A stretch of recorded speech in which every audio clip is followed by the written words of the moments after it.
4 წელზე მეტი ხნის განმავლობაში პუტინი და კრემლი უკრაინაში წარმატებისთვის რუსეთის ადეთის ადამიანურ რესურსს ეკრტნობოდნენ.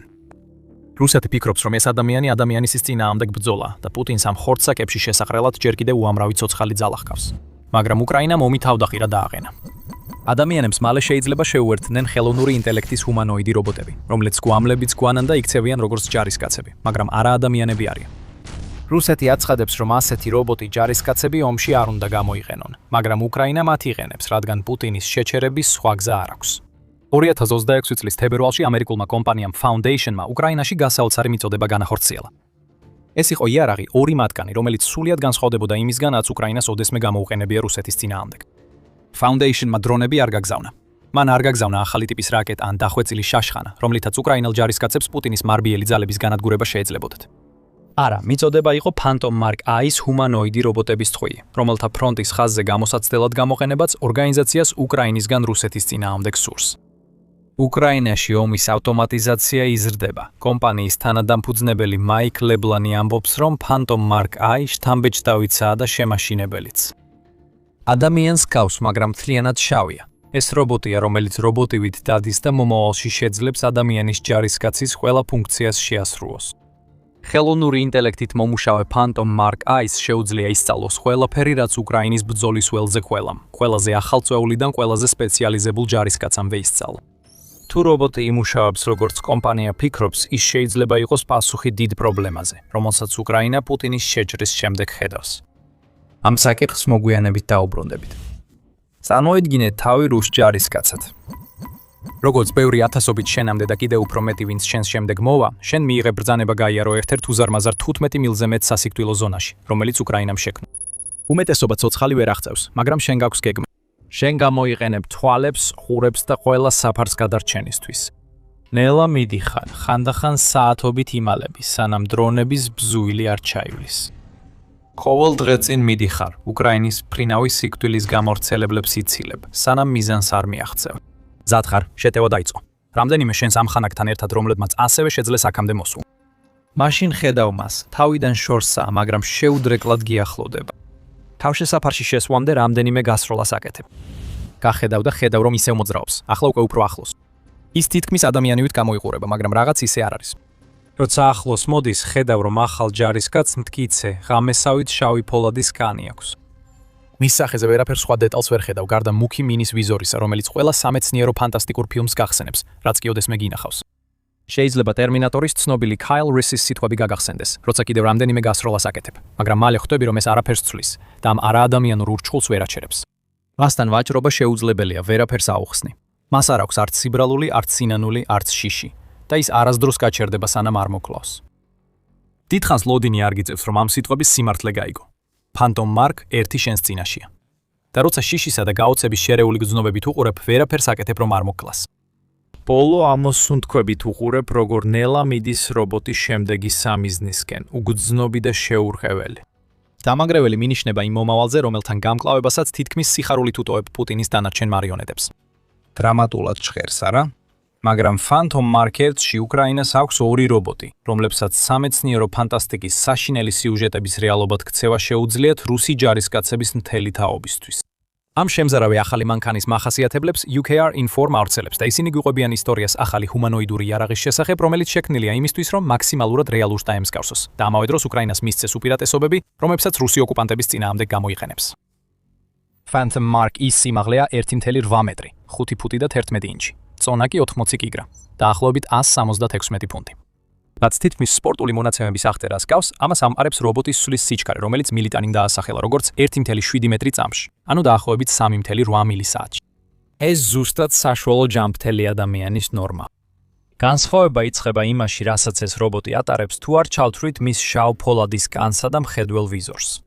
ის რაც არც კი ეცოდინებათ რუს ჯარისკაცებს, რომლებიც მის შემაშფოთებელ სიარულს უყურებენ, სანამ უკვე ძალიან გვიანი არ იქნება. არის ის, რომ Phantom Mark I-ის შეუძლია 40 კილოგრამის, ანუ დაახლოებით 98.2 ფუნტის ტვიფთის ტარება. უკრაინა ამ ტევადობას მარაგებისთვის იღენებს, რომელსაც ეს რობოტი დაატარებს.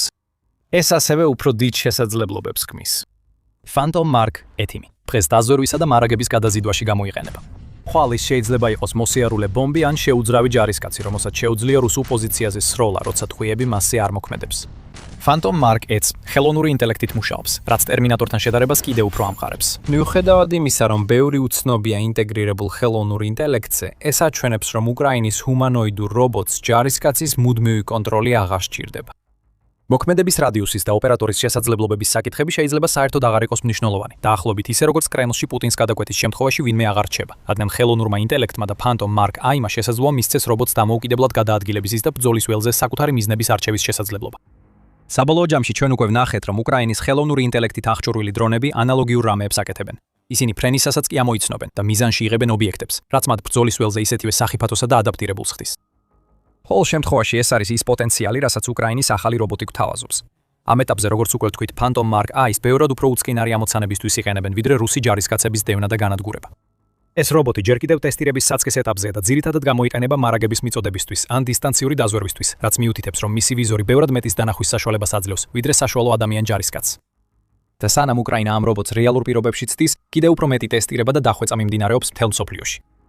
Foundation-მა მიიღო 24 მილიონი დოლარის კონტრაქტები აშშ-ს საზღვაო, საჰაერო ძალებისა და არმიისგან.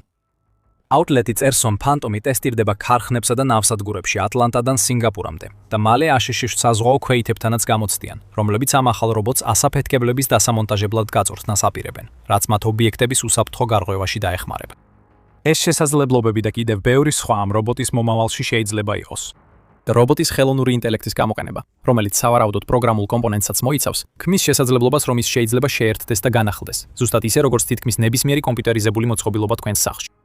წარმოიდგინეთ, რომ ერთ დღეს უკრაინა თავის რობოტს პროგრამული უზრუნველყოფის განახლებას ჩამოტვირთავს და წამში Phantom Mark I პატრულირებისა და მარაგების გადატანის უნარიდან რუსული პოზიციების გარღვევის შესაძლებლობამდე მივა. ეს შეიძლება ტერმინატორის სცენარს ნაკლებად გავდეს. ყველაფერი უკვე უფრო მეტად ნეოს გავს მატრიციდან. უკრაინას აქვს მნიშვნელოვანი მიზეზები ამის გასაცდელად, რაზეც მალე ვისაუბრებთ და განვიხილავთ მორალურ მხარესაც, თუ როგორ იყენებს უკრაინა იმას, რასაც რუსეთი ომში აკრძალულად მიიჩნევს. სანამ ამას გავაკეთებ, გახსოვდეთ, უყურებთ The Military Shows. ამაზე ბევრად მეტი გვაქვს თქვენთვის, ასე რომ არ დაგავიწყდეთ გამოწერა, რათა არც ერთი ვიდეო არ გამოგჩეთ. ადრე ვახსენეთ ლებლანის კომენტარები უკრაინისთვის მეტი ავტომატიზაციის საჭიროებაზე. ის ამ განცხადებებს ავითარებს Time-ისთვის მიცემულ ინტერვიუში, სადაც ხსნის თუ რას ხედავს Phantom Mark X-ისთვის აშშ-ს სამხედრო ძალებში. რამდენი 50 კალიბრიანი იარაღი გვაქვს, რამდენი ყუმბამტყორცნი, რამდენი ჰამვი. ლებლანი ამბობს, რომ ჰუმანოიდი საშუალებას მისცემს ურთიერთობას ყველა მოწყობილობასთან და აშშ-ის მთელ სამხედრო სისტემაზე წვდომას ხსნის. უკრაინის შემთხვევაშიც ასეა, დამატებით კი რუსეთმა შეჭრის პირველივე დრიდან ცოცხალი ძალის პრობლემა შექმნა. პუტინს ყოველთვის უფრო მეტი ჯარისკაცი ჰყავდა ხელთ ვიდრე უკრაინას. მაგრამ 4 წლიანი ბრძოლის შემდეგ და მიუხედავად იმისა, რომ უკრაინამ შთამბეჭდავად შეძლო 1.287.000 და კიდევ მეტი რუსი ჯარისკაცის გამოთიშვა, უკრაინა ახლა ნამდვილად იწყებს ცოცხალი ძალის დეფიციტს. რადიო თავისუფლება, რადიო თავისუფალი ევროპა. 2025 წლის დეკემბერში იუწყებოდა უკრაინაში მუშახელის დეფიციტია, რადგან თავდაცვამ პუტინის ძალების წინააღმდეგ ქარხნები და ფერმები დაცარიელდა. 6-დან 7 მილიონამდე მილიონი უკრაინელი ქვეყნიდან წავიდა, რათა ომში არ გაეწიათ. საერთაშორისო შრომის ორგანიზაციის მიხედვით, უკრაინაში სამუშაო ასაკის 1.6 მილიონი ზრდასრული დარჩა, ძირითადად ქალები.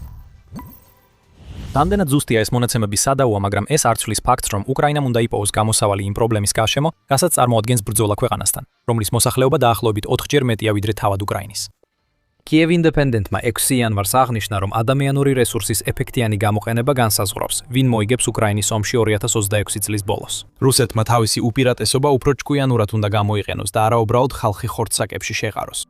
უკრაინისთვის კი ეს ნიშნავს, რომ მან უნდა გაარკვიოს, როგორ გამოიყენოს ადამიანური რესურსი მაქსიმალურად ეფექტურად, იმ დროს, როცა სტრატეგიას ცვლის და უფრო ტექნიკაზე ამახვილებს ყურადღებას, ვიდრე ადამიანებს.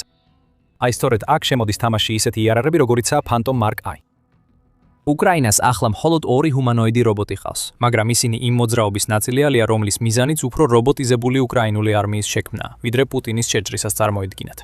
BBC-მ 7 მარტს ახსნა, როგორ შექმნა უკრაინამ რობოტების არმია, რომელსაც ახლა რუსეთის წინსვლის შესაკავებლად იყენებს. სადაზვერვო და FPV დრონები მუდმივად პატრულირებენ სასიკვდილო ზონებს და პუტინის ძალებს ეძებენ. ზღვაზე უკრაინის უპილოტო ზედაპირული აპარატები ქაოსს ქმნიან რუსეთის შავი ზღვის ფლოტში. გარდა ამისა, მათ უკრაინას საშუალებას აძლევენ დაარტყას წყალზე მოძრავ სამიზნეებს, რომლებიც წესით მისთვის მიუწვდომელი უნდა იყოს. და უფრო ტრადიციული სახმელეთო რობოტები ბორბლებითა და მუხლუხებით. რაც უცნაურად ჟღერს იმის გათვალისწინებით, რამდენად ახალია ეს ტექნოლოგია, უკრაინას ეხმარებიან მარაგების მიწოდებაში, ჯარისკაცების ევაკუაციასა და დათმობის განხორციელებაში. როგორც ოლექსანდრ აფანასევი, უკრაინის არმიის K2 ბრიგადიდან BBC-ს ეუბნება, რობოტების ომები უკვე მიმდინარეობს. ისინი ცეცხლს ხსნიან ბრძოლის ველზე, სადაც ქვეით ჯარისკაცს შეეშინდება მისვლა, მაგრამ UGV-ს, ანუ უპილოტო სახმელეთო მანქანას, არ ეშინია საკუთარი განადგურების რისკზე წასვლა. Phantom Mark I არის უპილოტო სახმელეთო მანქანა ადამიანის ფორმაში და შეიძლება გახდეს გამოსავალი პრობლემისთვის, რომელსაც ატლანტიკური საბჭოს აზრით, რობოტების არმიაც კი ვერ გადაჭრის. საბჭოს განცხადებით 8 იანვრის სტატიაში დრონები ქვეით ჯარს ვერ ჩაანაცვლებენ, მიუხედავად იმისა, რომ ისინი ცოცხალი ძალის შენარჩუნების მხრივ მრავალ უპირატესობას იძლევიან. მასშტაბური ჩანაცვლება, განსაკუთრებით ქვეითების დრონებს არ ეხება. ჯარისკაცები კვლავ საჭიროა უკრაინის საძიებო და განადგურების ჯგუფებისთვის, რომლებიც რუსი შემოჭრილების წინააღმდეგ იბრძვიან. დრონები პოზიციების გამოვლენაში ეხმარებიანიან, თუმცა განდევნა ადამიანებს უწევთ. Phantom Mark I-ს სრული პოტენციალის გამოვლენისას ცვლილებები შეუძლია. ეს ჯერ უცნობია. ის ახლა და მომავალშიც ახალ ელემენტს ამატებს რობოტების არმიას, რომელიც მიუხედავად ტერიტორიის სწორად დაკავებისა და დაცვის სავარაუდო უნარობისა, უკრაინას ეხმარება, რომ ადამიანური ჯარისკაცები ეფექტურად გამოიყენოს. United 24 Media მარტის 13-ზე გაავრცელა, რომ უკრაინის უპილოტო სახმელეთო აპარატები თვეში 7000-ზე მეტ მისიას ასრულებენ და იანვარში ეს მაჩვენებელი გადააჭარბეს. საკონტექსტოდ იმავე უპილოტო სახმელეთო აპარატებმა 2025 წლის ნოემბერში 2931 მისია შეასრულეს, ხოლო დეკემბერში 5251. უკრაინაში უპილოტო სახმელეთო აპარატების გამოყენება მკვეთრად იზრდება და ამასთან ახლავს დრონების მიერ რუსულ ობიექტებზე თავდასხმების საერთო ზრდა. საერთო ჯამში უკრაინის შეიარაღებული ძალების მთავარსარდალმა ოლექსანდრ სივსკიმ მარტში განაცხადა, რომ მხოლოდ თებერვალში უკრაინულმა დრონებმა 105,000-ზე მეტ რუსულ ობიექტს დაარტყეს. შეიძლება რობოტებმა სრულად ვერ შეცვალონ ადამიანები. მაგრამ უკრაინის დრონები და ახლა უკვე მისი ექსპერიმენტული ჰუმანოიდი რობოტები დიდად ეხმარება ქვეყანას, რომ შეამციროს რუსი ჯარისკაცებისა და ტექნიკის ყოფნა იმდენად, რომ მოხდეს მნიშვნელოვანი ტერიტორიების დაბრუნება. ახლა გადავდივართ მომავალ თემაზე. უკრაინამ ჰუმანოიდი რობოტები გაუშვა ბრძოლის ველზე, მაგრამ მთავარი კითხვა ასეთია: უნდა გაეკეთებინა ეს? ამ რობოტებს ახლა დაზვერვასა და მომარაგებაში იყენებენ, მიუხედავად იმისა, რომ თავად იდეა შემზარავია. ორივე საქმიანობა უცხინარია და შეიძლება გაგიკვირდეთ, რატომ დგება მათი მორალურობის საკითხი. ჩვენ უკვე განვიხილეთ ლებლანის განცხადებები რობოტების ისეთ განვითარებაზე, რომ ქვეითი ჯარის ამოცანებს, მათ შორის ჯარისკაცების მოკლასაც გაუმკლავდნენ. აქ იწყება კითხვები. ეს რობოტები ტკივილსა და შიშს ვერ გრძნობენ. მათ ასჭირდება თქუება ისე როგორც ადამიანს და ისინი მოკლავენ უყოყმანოდ. დიახ, არის ტექნიკური შეზღუდვები და პრაქტიკული შეშფოთებები. მაგალითად, ჯერ უცნობია, რამდენ საბრძოლო მონაცემს ინახავს Phantom Mark A. და იმის პერსპექტივა, რომ ერთ-ერთი მათგანი რუსეთის ძალებმა ჩაიგდონ ხელში, აჩენს შეშფოთებას, რომ ამ რობოტებიდან მხოლოდ ერთიში შეიძლება საკმარისი იყოს იმისთვის, რომ ტექნოლოგია, რომელიც რუსეთს არავითარ შემთხვევაში არ უნდა გქონდეს, კრემლის ხელში აღმოჩნდეს. ეს პრაქტიკული შეშფოთებებია და არა მორალური და შეიძლება გადაიჭრას ავარიული გამორფრის მექანიზმით, რომელიც Phantom Mark I-ს კომპრომეტირების შემთხვევაში გააქტიურდება. კითხვა იმაშია, უნდა გამოიყენოს უკრაინამ ეს რობოტები ჰუმანისტური თვალსაზრისით. უკრაინა და ბევრი მოკავშირე თვლის, რომ უნდა გამოიყენონ ეს რობოტები, რომლებიც თუ თავიანთ საბრძოლო პოტენციალს სრულად გამოავლენენ, უგრძნობი, უშიშარი და შეუნანებელი იქნებიან. მაგრამ ამ თვისებებს თავად პუტინსაც შეიძლება მიეწერო. თუმცა პუტინი ნამდვილად გრძნობს შიშს. მას როგორც ჩანს, ძალიან ცოტა ადარდებს მილიონობით სიცოცხლე, რომელიც მისმა შეშლილმა მცდელობამ უკრაინის დაპყრობისა თავდაყირა დააყენა, ან სრულიად გაანადგურა. უგრძნობი მანქანა შესაძლოა დიქტატორის და მისი მიყენებული ზიანის საუკეთესო ანტიდოტი იყოს. ჟურნალი Time-იც აღნიშნავს საინტერესო საკითხს. შეიძლება ითქვას, რომ რობოტების გამოყენება მორალური არჩევანია, სულ მცირე უკრაინის თვალსაზრისით. ალტერნატივა მთელი თაობის სიცოცხლის ბოლომდე ტრაუმირება. იმ ადამიანებისაც, რომელთაგან ზოგი გვიანი თინეიჯერობიდანაც კი ჯერ არ არის გამოსული. იმ საშინელებებით, რომლებიც პუტინის შეჭრამ მოიტანა. რობოტის უგრძნობლობა ხდება უპირატესობა, ფსიქიკური ჯანმრთელობის მოსალოდნელი კრიზისის დროს უკრაინასა და რუსეთში ომის შე. თუ ისეთი ტექნოლოგია, როგორიცაა Phantom Mark I, უკრაინის ზოგიერთ ადამიანს პუტინის შეჭეჭრის ტკივილის თავიდან აცილებაში დაეხმარება, მაშინ რატომ არ უნდა გამოიყენოს უკრაინამ ის? ამ არგუმენტს რამდენიმე საწინააღმდეგო მხარე აქვს, მათ შორის ის, რომ Phantom Mark I იყენებს ხელოვნურ ინტელექტს, რის გამოც უკრაინამ შეიძლება ჰალუცინაციებისა და მონაცემების არასწორი გამოყენების პრობლემებს შეეჯახოს. ეს პრაქტიკულ საკითხს ეხება და არა მორალურს. არ გვინდა წარმოვიდგინოთ, რა მოხდება თუ უკრაინის მომაკვდინებელი რობოტები კონტროლიდან გამოვა და არასწორებს დაუმიზნებს. შემაშფოთებელია, რომ რობოტების ფართო გამოყენებამ ომის დაწყების ბარიერები შეიძლება კიდევ შეამციროს, როგორც ჟურნალ Time ამბობს. თუ ფრონტის ხაზზე ჯარისკაცები აღარ იღუპებიან, ომი შეიძლება ისე დეხუმანიზდეს, რომ ბოლოს მხოლოდ გამოყენებულ ტექნოლოგიას კონდეს მნიშვნელობა. გამჭვირვალობის ნაკლებობა ან ტექნოლოგიის გამოყენებაში პრობლემად რჩება, რადგან მომავალი თაობის რობოტ ჯარისკაცების გამოყენებისას ყველა მხარე ეცდება ტექნოლოგიას საიდუმლოდ შეინახოს. წარმოიდგინეთ, რომ პუტინი რუსეთის ფინანსურ უპირატესობას მთლიანად რობოტულ მკლავზე მიმართავს უკრაინასთან. უკრაინა ისევ ასეთ მდგომარეობაში იქნებოდა, მაგრამ ადამიანების გაგზავნის შესაძლებლობა ლობა აღარ ექნებოდა რობოტებთან საბრძოლველად. რა თქმა უნდა, ეს ყველაფერი მხოლოდ ვარაუდია და ამ ეტაპზე მიუხედავად იმისა, რომ შთამბეჭდავია, Phantom Mark 10 არც იმდენად განვითარებულია და არც იმდენად ბევრია, რომ ასეთი სცენარი შექმნას. მაგრამ ზოგიერთს შეიძლება გაუჩნდეს კითხვა. ნიშნავს თუ არა მისი გამოყენება კიდევ ერთ ნაბიჯს ომის ისეთ მომავალში, რომელიც სცილდება იმ საშინელებებსაც კი, რასაც დღეს უკრაინაში ვხედავთ. შეიძლება ასეც არის, მაგრამ უკრაინისთვის ავტომატიზაცია და რობოტიკა აუცილებელია. ის მის გარეშე ამდენ ხანს რუსეთს ვერ გაუძლებდა. უკრაინა ასევე მზადა ამ ტიპის ტექნოლოგიის საცდელ პოლიგონად იქცეს, როგორც Phantom Mark 1-ის შემთხვევაში. რაც კიდევ უფრო მეტ კითხვას აჩენს იმაზე, ხომ არ იყენებენ მას უფრო მდიდარი დასავლური ქვეყნები ამ ტექნოლოგიების საცდელ პოლიგონად, მაგრამ არაცუდიანი მიარავს, რომელიც უკრაინას რუსეთის აგრესიასთან საბრძოლველად სჭირდება. ლებლანისთვის ომის ტექნოლოგიურ შეჯიბრებად ქცევა ცუდი რამ არ არის.